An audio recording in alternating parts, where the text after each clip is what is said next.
যেদিন আপনি জানবেন যে রাগ করা বা অন্যের ক্ষতি করা বিষ পানের সমান, সেদিন থেকে আপনি আর রাগ করবেন না।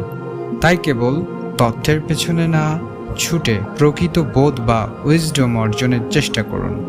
সক্রেটিসের দ্বিতীয় যে বিষয়টি নিয়ে আমরা কথা বলবো তা হলো আত্মার যত্ন নিন, শরীরের নয়। সক্রেটিস যখন বিচারের মুখোমুখি হয়ে মৃত্যুর অপেক্ষায় ছিলেন, তখন তিনি এথেন্সবাসীকে বলেছিলেন, তোমরা টাকা পয়সা, শরীর আর সম্মানের পেছনে ছুটছ, কিন্তু তোমরা কি তোমাদের আত্মার উন্নতির কথা একবারও ভেবেছ?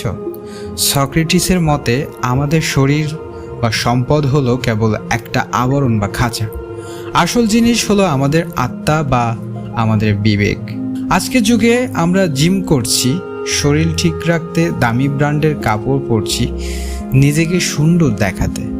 এগুলো খারাপ না, কিন্তু আমাদের চরিত্রের কি অবস্থা? আমরা কি সৎ হতে পারছি?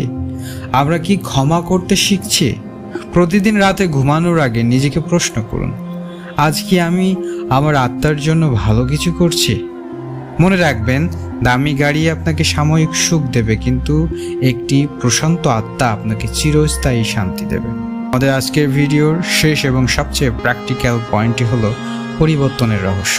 সক্রেটিস বলেছিলেন, পরিবর্তনের রহস্য হলো আপনার সমস্ত শক্তি পুরনোকে ভাঙার পেছনের ব্যয় না করে নতুন কিছু গড়ার দিকে মনোনিবেশ করুন। আমরা অনেক সময় আমাদের খারাপ অভ্যাস বা পুরনো ভুল নিয়ে পড়ে থাকি। আমরা ভাবি, কেন আমি ওটা করলাম, বা কেন আমি ধূমপান ছাড়তে পারছি না। আমরা পুরনোকে নিয়ে যুদ্ধ করতে করতে ক্লান্ত হয়ে যাই। সক্রেটিস বলছেন, পুরনো অভ্যাস বা নেতিবাচক চিন্তা নিয়ে যুদ্ধ না করে নতুন একটি ভালো অভ্যাস শুরু করুন। ধরুন আপনি সোশ্যাল মিডিয়ায় আসক্তি কমাতে চান, ফোনের সাথে যুদ্ধ না করে আপনি নতুন একটা বই পড়া শুরু করুন। আপনি যখন নতুন একটা সৃজনশীল কাজে ডুবে যাবেন, তখন পুরনো অভ্যাসগুলো এমনিতেই আপনার জীবন থেকে বিদায় নেবে। পুরনোকে ভুলে নতুন করে নিজেকে গড়ার মধ্যেই আসল সার্থকতা।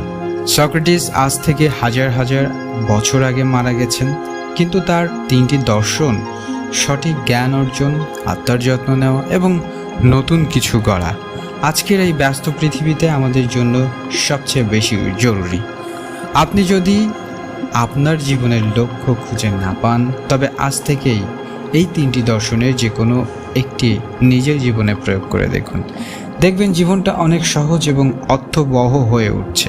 ভিডিওটি ভালো লাগলে শেয়ার করুন এবং ফিলোসফির দ্বিতীয় পর্ব আপনার কেমন লেগেছে জানাবেন, এবং তৃতীয় পর্ব দেখার জন্য অবশ্যই আমাদের চ্যানেলের সঙ্গে থাকবেন। ধন্যবাদ সবাইকে।